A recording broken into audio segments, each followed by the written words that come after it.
Welcome to the deep dive.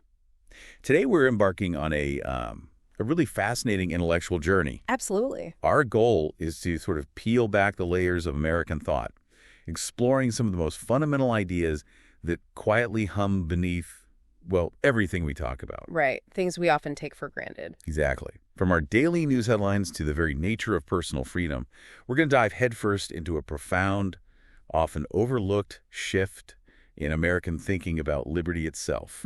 It's a story about how foundational beliefs about humanity, truth, and government underwent this radical transformation. A huge shift. Leading us from what we call classic American liberalism to the rise of progressivism. And this isn't just history, it's really the bedrock of our contemporary debates. Absolutely. Understanding these foundational concepts isn't just, an academic exercise. Right. It's really the Rosetta Stone for grasping why modern political discourse often feels so polarized, why we frequently seem to talk past each other on what seem like basic issues. Yeah, like ships in the night sometimes. Exactly.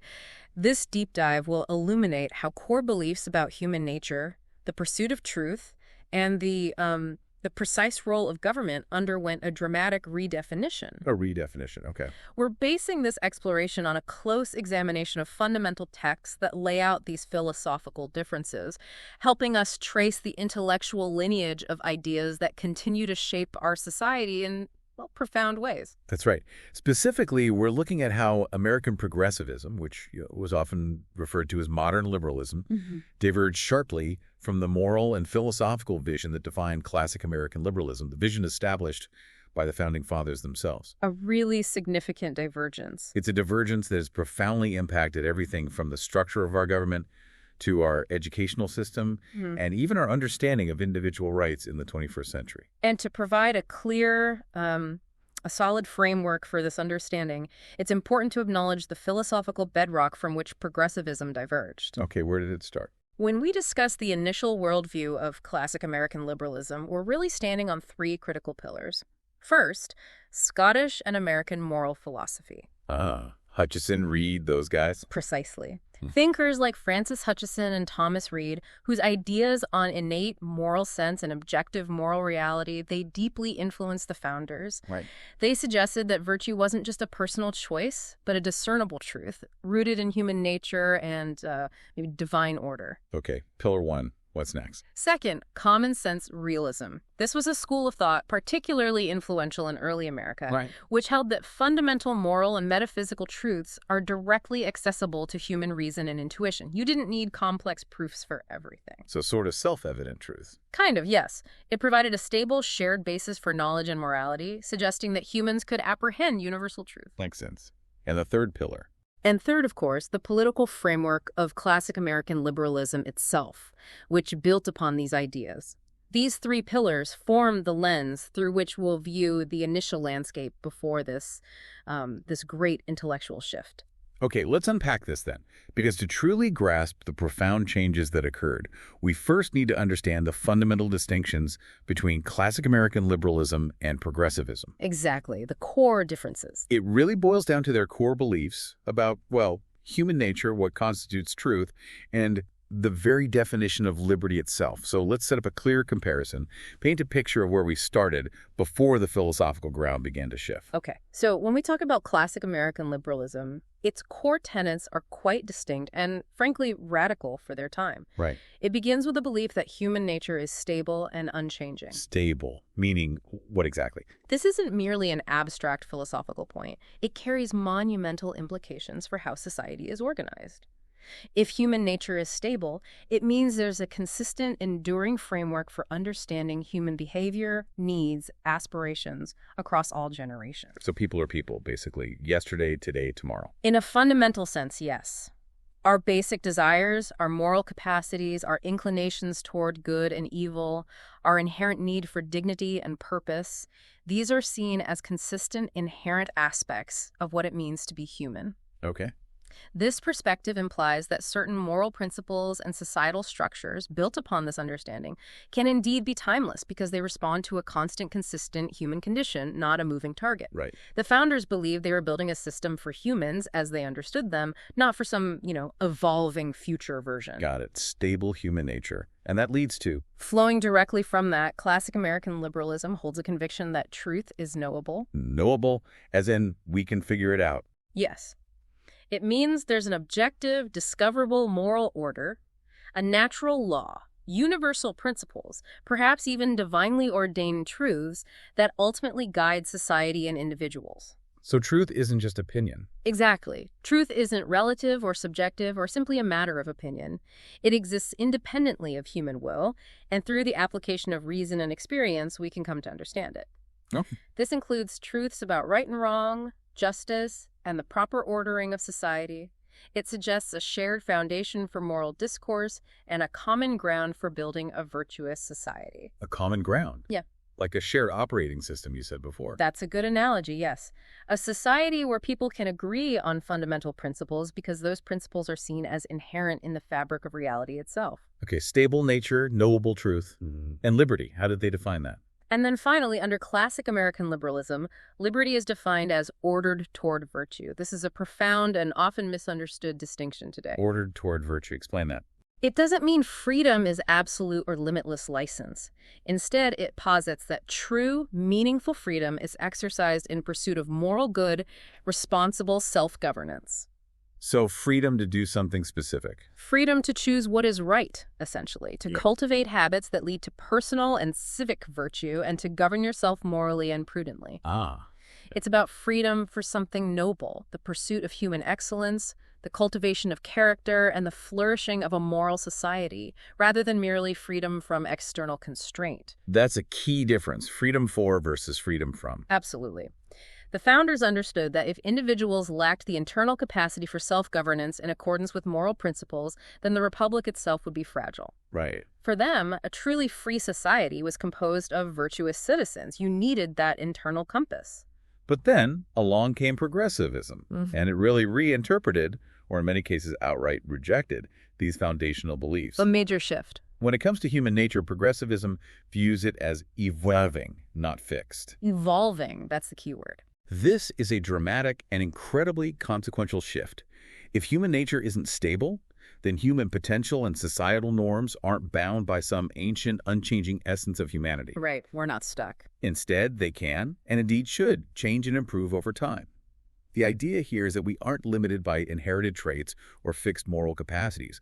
We can adapt, develop, and even perfect ourselves. Which is a very optimistic view, in a way. It is, and it leads to the belief that societal structures and moral codes must also continually evolve to meet this changing, improving human condition. It sort of opened the door to the idea of a perfectible humanity. Precisely. And this evolving view of human nature directly impacts the progressive perspective on truth. Okay, how so? Yeah. If humans evolve, does truth evolve too? Well, for progressivism, truth is seen as historically conditioned. Historically conditioned, meaning? It means that what is considered true or even moral isn't timeless or universal, but rather it can shift and must shift based on historical context, societal development, scientific advancement, and new social insights. So no internal truths. Not in the same way. It implies that there isn't a fixed, eternal moral law waiting to be discovered, but rather that truth is constructed, or at least revealed, through the unfolding of history and the ongoing process of human development. Wow. That's a fundamental break. It is. It profoundly challenges the very notion of universal, self-evident truth. So think of it like a living, breathing document, constantly being rewritten by the hand of progress. Okay. Evolving human nature, historically conditioned truth. What about liberty, then, if it's not ordered toward virtue? As for liberty, progressivism defines it not as virtue in action, but fundamentally as self-expression. Self-expression. Okay, so being true to yourself. In essence, yes. This concept views freedom as the ability for individuals to pursue their desires, their potential, and their unique identity. It's about personal fulfillment and the removal of anything, whether material or social, that might hinder that self-actualization. Removing obstacles. Exactly. This pursuit of self-expression is often seen as something that needs to be actively enabled or supported by external forces. Okay. Enabled by? Because societal obstacles, things like poverty, discrimination, even just lack of opportunity, can prevent an individual from truly being themselves or achieving their full potential. Which brings us quite directly to the role of government. Right. Because who removes the obstacles? And here's where the connection becomes crystal clear. This concept of liberty as self-expression is deeply, intricately connected to the idea of an expert-guided government. Expert-guided, okay. This progressive view sees government not as a mere protector of pre-existing inherent rights, which was the classic American liberal view. Right, the limited guardian role. But as a necessary and proactive enabler of self-expression. Its role is to actively identify and remove obstacles, whether they are economic limitations, social inequalities, or even psychological barriers, and to create the conditions for individual fulfillment. So government steps in to fix things, to make self-expression possible. To proactively shape society, yes. Yeah. To intervene in various aspects of life to ensure everyone has the opportunity to fully express themselves and achieve their potential, as defined and guided by expert administrators, social scientists, and progressive thinkers. What's truly fascinating here is that this profound philosophical divergence did not emerge in a vacuum. You mentioned these ideas came from somewhere. That's right. These ideas about evolving truth, human nature, and liberty were profoundly influenced by intellectual currents flowing across the Atlantic, particularly from what's known as German Idealism. German Idealism. Like Kant. Like Hegel. Oh, exactly. Especially thinkers like Immanuel Kant and Georg Wilhelm Friedrich Hegel. While Kant laid some of the groundwork by emphasizing the active role of the human mind in constructing reality, it was really Hegel who most directly shaped the progressive worldview we're exploring. Hegel, what was his key contribution here? Indeed. Take Hegel's view of history, for instance. He didn't see history as just, random events or a straight line. No. How did he see it? For Hegel, history was a dynamic, evolving process, often dialectical, meaning it unfolded through the conflict of ideas. A thesis meets an antithesis, leading to a synthesis, a new stage. The dialectic, right. This entire process for Hegel was driven by a spirit or reason, often called Geist, that was moving towards an ultimate realization of freedom, self-awareness, and rationality. Okay, history has a purpose, a direction. Yes. And this idea profoundly influenced the progressive notion of truth as historically conditioned, instead of a fixed natural law that existed outside of time. Right, the classic view. Hegel suggested that reason itself, and thus truth, unfolded and developed through history. It wasn't about discovering an unchanging truth, but participating in truth's ongoing revelation through historical progression. So truth reveals itself over time. That's the idea, which stands in stark contrast to the earlier understanding, where truth was seen as something immutable and eternally discoverable, existing prior to and independent of historical development.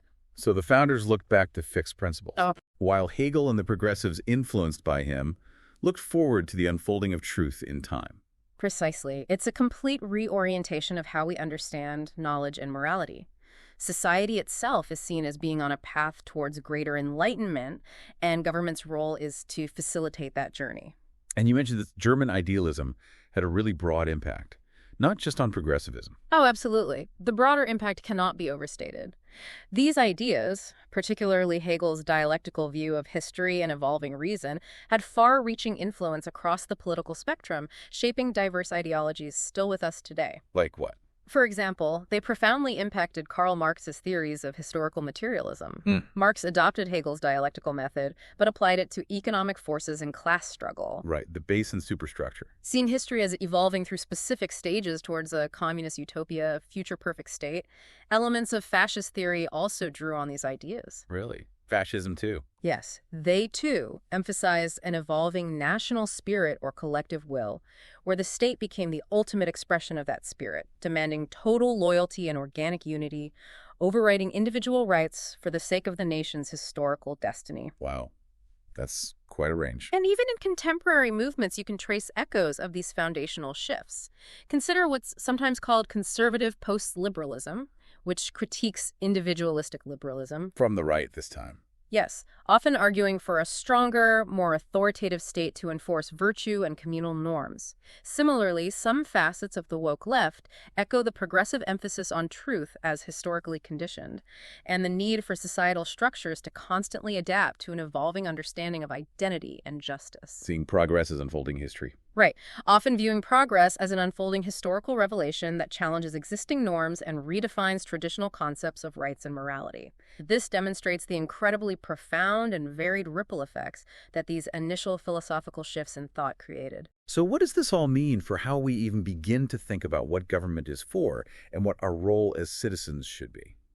That's the fundamental question, isn't it? If human nature is evolving, truth is historically conditioned, and liberty is about self-expression enabled by the state, then the very foundations of society and individual responsibility are fundamentally redefined. Completely. It's a question that invites you listening, to ponder how these core differences, these radically distinct starting points, set the stage for equally radically different approaches to governance and individual life, creating the fault lines we see in our public discourse today.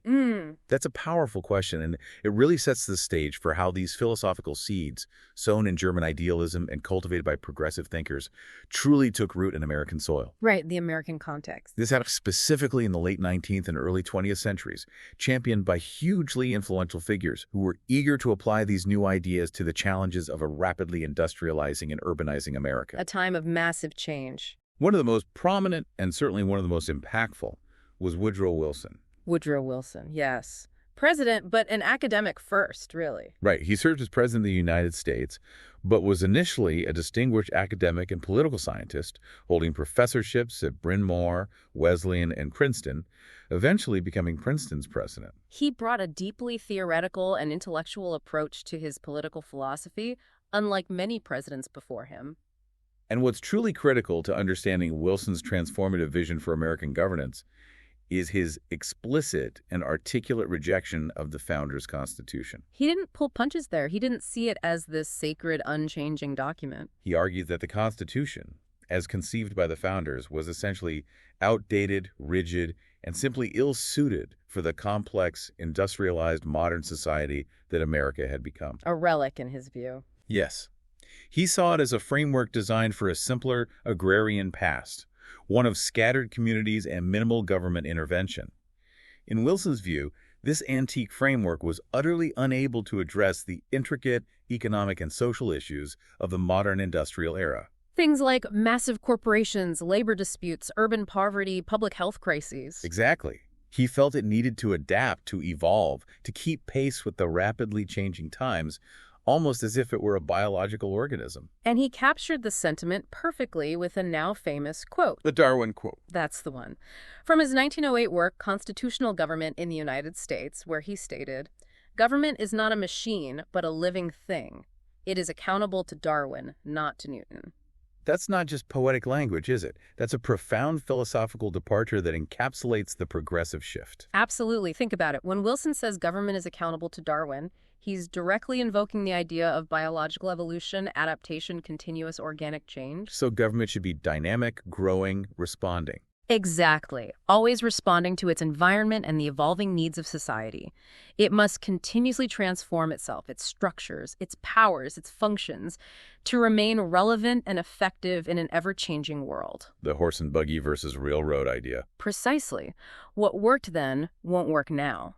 In direct contrast, Newton represents fixed mechanistic laws and principles, the kind that govern a machine. Predictable, unchanging. Right, where parts are set, operations are predictable, and the overall structure is, by design, unchangeable. To say government is not accountable to Newton means it shouldn't be bound by static, timeless principles or a rigid, unchanging constitutional framework. Like a clockwork. Yeah, like a precisely engineered clockwork. This perspective fundamentally renders the Constitution plastic, meaning it can be molded, stretched, and reinterpreted by historical circumstances and societal needs. Not grounded in timeless rights. Rather than being grounded in timeless, universal natural rights or an immutable structure designed to check power. This allowed for instance, the expansion of federal power into areas previously considered state or individual domains, justified by the evolving needs of the nation. And this is a massive shift from the founders' view. For them, the Constitution was largely a negative document, a framework primarily designed to limit government and protect pre-existing natural rights. Rights that existed independently of government and didn't change with time or circumstance. Right. Wilson, on the other hand, saw it as a positive tool that needed to be continually reforged in the crucible of historical and social development. Almost like a flexible instrument. That could be reshaped for new purposes. Exactly. Wilson believed that the increasing complexities of modern industrial society required a more active, more centralized, and crucially, a more evolving government. One not constrained by the simpler past. Right. A government, in his view, that wasn't constrained by the simpler agrarian society that the founders inhabited. The problems of sprawling cities, massive industrial labor forces, interconnected national markets, they simply couldn't be addressed by a government designed for a decentralized agricultural republic with strictly enumerated powers. So the old rules didn't apply. That was his argument. And this meant that the notion of fixed natural rights, which the founders believed were inherent and inalienable, began to be challenged. How so? Wilson's idea suggested that rights themselves might evolve or be reinterpreted based on changing social conditions and, critically, based on the guidance of experts. A lot of experts again. Trained social scientists and administrators who understood these complex modern challenges better than the average citizen or a distant legislature could. This paved the way for the creation of new government agencies and regulatory bodies designed to adapt and expand as needed. Here's where it gets really interesting, I think. If government isn't a fixed machine, but a living, evolving thing, constantly adapting and changing, what does that mean for the individual citizen? What becomes of our role, our rights, and our very moral compass if the state is this dynamic, ever-shifting entity, constantly redefining its purpose and our place within it? A crucial question. This leads us perfectly into the work of John Dewey, who, perhaps more than anyone, really reimagined the individual and the purpose of education within this new progressive framework. Dewey, yes, a giant figure. So picking up on that thread of reimagining the individual in this new evolving landscape, let's turn our attention to John Dewey. Philosopher, psychologist, educational reformer. Hugely influential. He fundamentally reshaped our understanding of the individual, society, and the crucial role of education within the progressive vision. If Wilson reimagined the state, Dewey reimagined the citizen. Exactly. And perhaps even more profoundly, how that citizen was formed. His ideas transformed public schooling and fundamentally altered the relationship between the individual and the collective. Indeed. Dewey was a renowned pragmatist. Pragmatism, what does that mean in this context? It's a philosophical school of thought that fundamentally rejected moral absolutes or fixed universal truths in the traditional sense. For Dewey, truth and morality weren't eternal principles handed down from on high or discovered in nature through pure reason. Okay, so how were they determined? Instead, they were to be determined by their practical consequences and their social utility. What works? What works? This means that an idea or a moral stance was true or good, not because it aligned with some unchanging cosmic order, but if it worked, if it solved a problem, if it led to beneficial outcomes, and if it contributed positively to societal well-being, as defined by an evolving social context. The truth is useful, basically. That's a fair simplification. This approach leads directly to his favoring social adaptation over adherence to fixed moral principles. Social adaptation, okay. Individuals and society, in his view, should continually adapt their beliefs and behaviors to changing social realities and problems, rather than clinging to timeless, unchanging truths that might no longer work in a modern context. Like constantly updating your software based on new environmental challenges, as you said. That's a good way to put it. And this pragmatic view had profound revolutionary implications for education. Huge implications. For Dewey, education's primary purpose was not about transmitting virtue, as it had been traditionally understood in classic American liberalism. Where virtue was seen as a timeless set of moral excellences to be cultivated. Right. Courage, temperance, justice, prudence, that sort of thing. Instead, Dewey viewed education as a process of social conditioning, or socialization. Social conditioning, that sounds strong. It was a radical shift.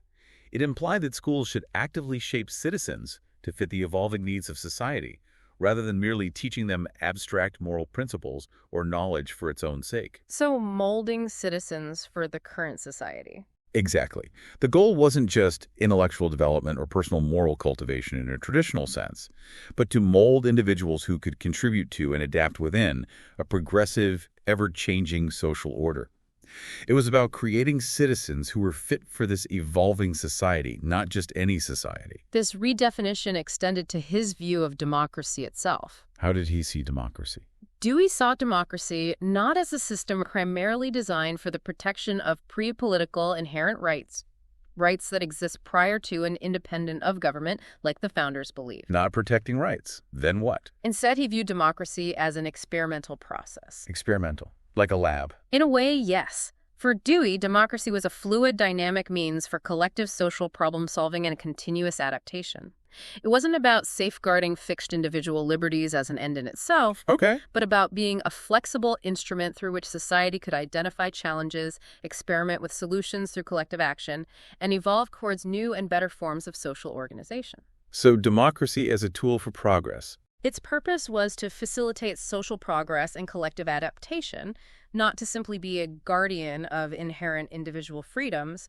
It was a workshop for societal improvement. And this belief in the evolving nature of society, truth, and the individual, coupled with the experimental nature of democracy, led Dewey to a very striking and powerful conclusion about the state's role in this entire process. The role of the state. As he put it in his 1916 work, Democracy in Education, the moral authority of the state grows with the increase of its powers. Let's really unpack that quote because it's incredibly revealing and foundational to the progressive project. Okay, more power means more moral authority. It suggests exactly that. As the state gains more power, as it expands its functions and its reach into more areas of life, from regulating industry to shaping education, its moral authority also expands. So the state becomes the moral compass. This implies that the state becomes the primary arbiter of what is considered moral, what is good for society, and what constitutes the right path forward for human flourishing. It's no longer simply enforcing a pre-existing static moral order or protecting unchanging rights. Right. It's actively defining, promoting, and even creating morality as it expands its capabilities. The more the state can do, the more legitimate its moral claims become in this view. And this represents a truly fundamental reversal of the founders' view. Completely. For the founders, moral development and conscience were primarily located within the individual and within civil society, families, churches, community organizations, voluntary associations. The state had a limited role. Right, a limited, circumscribed role, primarily to protect those pre-existing inherent rights that allowed individuals and these civil institutions to flourish and develop moral character independently. They believed that individual conscience, informed by natural law or religious principles, was the ultimate source of moral authority. But under Dewey's framework, that role shifts dramatically. The state, particularly through its institutions like public schools, becomes a key instrument in shaping citizens according to its own evolving moral authority and its vision of social good. So schools become tools of the state, in a way. In this view, yes. Schools are no longer just places for intellectual development or virtue formation in a traditional sense, but they become instruments for social conditioning, for cultivating the kinds of citizens the evolving state believes are necessary for its progressive aims. Right. This means the moral development of the child isn't left to family or church alone. It becomes a public governmental concern, shaped by curricula and pedagogical approaches designed to foster social adaptation and civic engagement in line with the state's progressive vision. So if Dewey's educational philosophy was integral to the progressive belief in scientifically or expertly engineering society for progress, what does that mean for individual autonomy? It raises a crucial question about how this shift affects personal conscience, the freedom of thought, and the role of the individual when the state assumes a greater, more active role in moral formation. It's a huge tension. Does it create a more harmonious, progressive society? Or does it risk diminishing the very capacity for independent moral thought and action, perhaps even fostering a form of soft paternalism where the state knows best? A tension that continues to reverberate in our debates over education today. Absolutely. That's the million-dollar question, isn't it? Yeah. Because all these shifts in understanding human nature, truth, and liberty, from fixed to evolving, from knowable to historically conditioned, from virtue-oriented to self-expressive, Yeah, all of it. culminate in a fundamentally different conception of the state's role. This is the real dividing line, the crucial turning point in our discussion, and it shapes virtually every policy debate we have today. When we look at classic American liberalism's view of the state, it's seen as limited but moral. Limited but moral. Its powers are purposefully circumscribed by a written constitution and by the understanding of natural rights. The state isn't an unlimited power. It operates within clear, defined boundaries. Boundaries set by the Constitution and by natural rights. Its primary purposes are clearly outlined: to secure those natural rights that individuals possess innately, to protect the virtue necessary for a functioning republic, and to uphold a body of law that is itself rooted in a knowable moral order, a natural law accessible to reason. So the protector role again? In essence, yes. The state is a protector, a guardian of existing rights, and a framework provider for a virtuous society to flourish, not a creator of rights or a shaper of morality. Its job is to maintain the conditions under which individuals can pursue virtue and exercise their pre-existing freedoms. Ensuring a level playing field, but not dictating the game itself. A good way to put it. But when you contrast this with the progressive view of the state, it becomes expansive and dynamic. Expansive and dynamic. Quite different. It's not merely a rule enforcer or what critics call a night watchman state that simply keeps order. Instead, it's seen as an active agent of change, a powerful driving force for societal improvement and human progress. The state becomes a kind of ethical agent that actively engineers human progress. Engineers progress. How? This isn't just about creating conditions. It involves deliberately reshaping institutions, influencing behaviors, and even cultivating beliefs to achieve desired social outcomes, as defined by the evolving needs of society and interpreted by a body of expert administrators and social scientists. So it moves from being a referee to being a coach, a nutritionist, a therapist, and maybe even a life planner. Wow. And this progressive vision led directly to the rise of the modern administrative state. Exactly. This is a governmental apparatus that goes far beyond merely enforcing laws. It's an active, interventionist entity that permeates countless aspects of daily life. How so? What does it do? Its functions are vast and varied. For instance, it educates, often setting curriculum, establishing teaching philosophies, promoting certain values in public schools, as we discussed with Dewey. Right. It regulates nearly every sector, from environmental standards to financial markets to public health, often through complex rules and agencies like the EPA, FDA, or SEC. Okay. It funds initiatives, directing massive resources towards favored outcomes, whether through grants for scientific research or subsidies for specific industries. It incentivizes specific behaviors, Dodging people. nudging citizens towards choices deemed beneficial through tax breaks, public awareness campaigns, or social programs. And crucially, it moralizes. Moralizes how? Articulating and promoting what it considers to be the good and the right way to live, often through public health directives, social messaging, or even the criteria for receiving certain benefits. So it's not just making sure you don't commit a crime or honoring contract. No, far beyond that. It's actively trying to improve your health by dictating dietary guidelines, shaping your values through public service announcements, or guiding your economic choices through complex incentives. Think about those public health campaigns that not only inform but also strongly encourage specific lifestyle changes, or social welfare programs designed to address perceived societal obstacles to individual fulfillment beyond just basic needs. Right. The administrative state becomes akin to the tutor of the people, as some progressivists conceived it. The tutor of the people. Guiding and shaping citizens' lives for what it defines as their own good and for the collective progress of society, all under the direction of expert administrators and social scientists believed to have superior knowledge and foresight. And this is precisely where the core danger inherent in this shift becomes profoundly clear. The potential downside. Because if liberty is not an inherent natural right that the state exists to protect, but rather something that comes from the state, a conditional grant, then it can also be redefined or even revoked by it. That's the critical implication. If the state becomes the source of freedom, then freedom is no longer an intrinsic, unalienable aspect of human existence that government must respect. It becomes a privilege. It becomes a conditional grant, subject to the state's interpretation, its current moral authority, and its ever-expanding powers. This fundamentally contrasts with the founders' view, where liberty was understood as an inherent, natural right that the state existed solely to protect, not to grant, to modify, or to withdraw. If the state grants your rights, then those rights are effectively privileges, subject to the grantor's discretion. That's the logical consequence, yes. Okay, let's unpack this then. If the state becomes the source of liberty, what happens when it decides what constitutes good liberty? Or even if you're free enough according to its evolving definitions. Right. Who decides? What happens when the state, acting as the tutor of the people, determines that certain expressions, certain choices, or even certain thoughts are not conducive to the greater good, or to what it defines as progress? The power dynamics there are immense. They are. And they directly impact the very definition of what it means to be a free individual in society, leading to a perpetual negotiation over the boundaries of personal autonomy. So let's really hone in on the profound, real-world consequences of these philosophical shifts. especially concerning how we define and exercise liberty in our daily lives. The practical impact.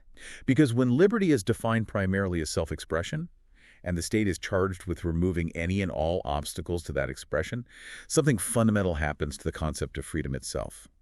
Liberty becomes uncoupled from virtue. Uncoupled from virtue, that's key. The essential link between freedom and moral conduct, which was so central to earlier American thought, is effectively severed, or at least dramatically loosened. This is a critical distinction that really illuminates the chasm between these two worldviews.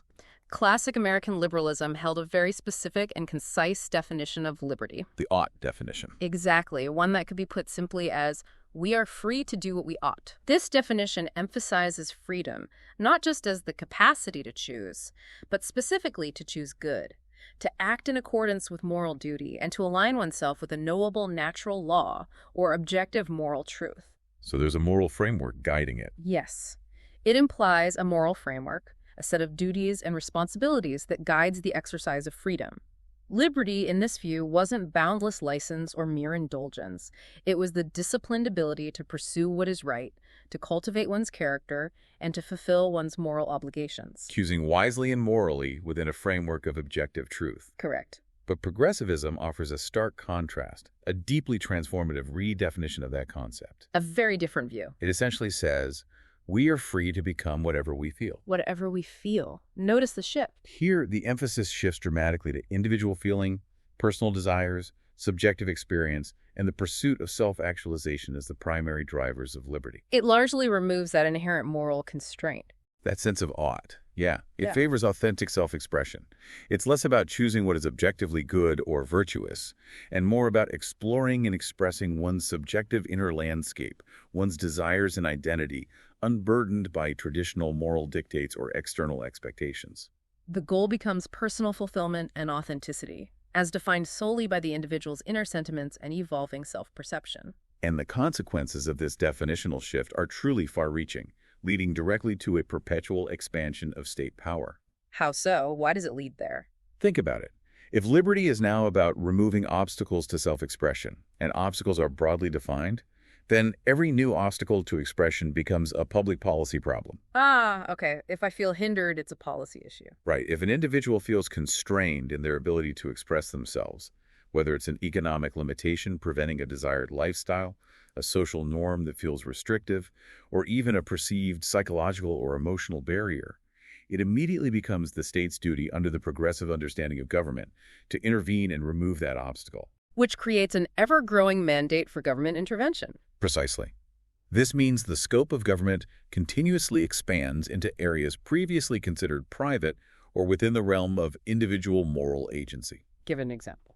For example, consider social programs designed not just to ensure basic needs like food and shelter, but to overcome perceived societal obstacles to individual fulfillment, like lack of access to specific cultural experiences or even feelings of inadequacy. Okay. New regulations could emerge to address psychological or emotional barriers to expression, aiming to create environments where everyone feels maximally free to be whatever they feel, regardless of traditional norms or objective standards. So this continuous identification and removal of obstacles means an ever-growing reach for government into areas previously seen as outside its legitimate purview. Right, constantly identifying new unfreedoms to be addressed by collective action. And what is fundamentally lost in this process is not just the traditional moral fabric of the republic, but also, critically, its capacity for self-government. Self-government. Yeah. How is that lost? When liberty is divorced from virtue, when the pursuit of individual feeling takes precedence over a shared understanding of good and communal responsibility, you inevitably see an erosion of common moral standards and a fragmentation of shared purpose. Right. Focus shifts inward. It shifts the focus from collective well-being and shared civic responsibility to atomized individual desire, which can weaken the bonds of civil society. Moreover, if citizens are constantly looking to the state to identify and remove obstacles, to define or grant their liberty, They stop doing it themselves. they can lose the internal moral compass and the civic skills, the self-discipline, the personal responsibility, the capacity for discernment necessary for independent self-governance. The muscles of self-reliance and civic virtue, so essential to a republic, begin to atrophy from disuse.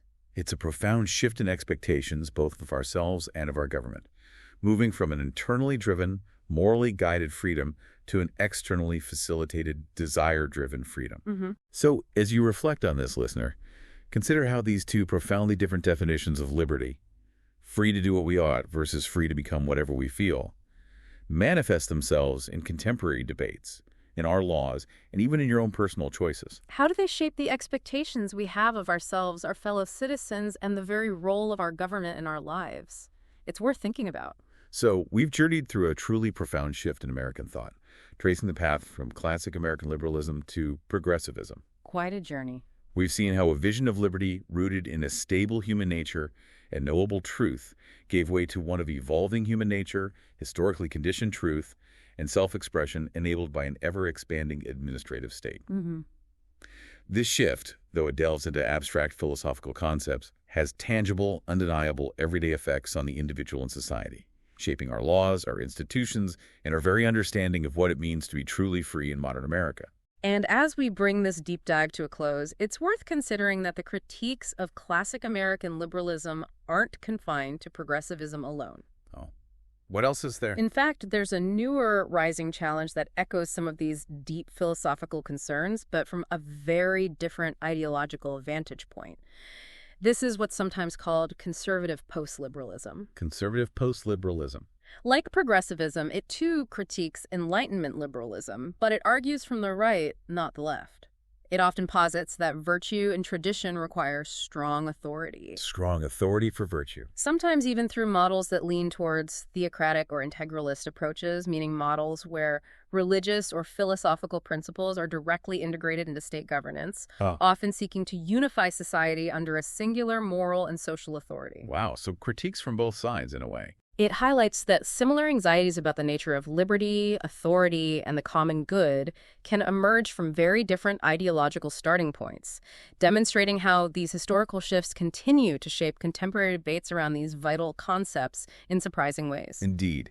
We encourage you, the listener, to continue exploring these complex ideas. Perhaps, as you read the daily headlines or engage in conversations about society, you'll start to see them through the powerful lens of these two competing visions of liberty and the state that we've discussed today. Yeah, look for those echoes. What stands out to you about how these profound ideas are still at play in our world today?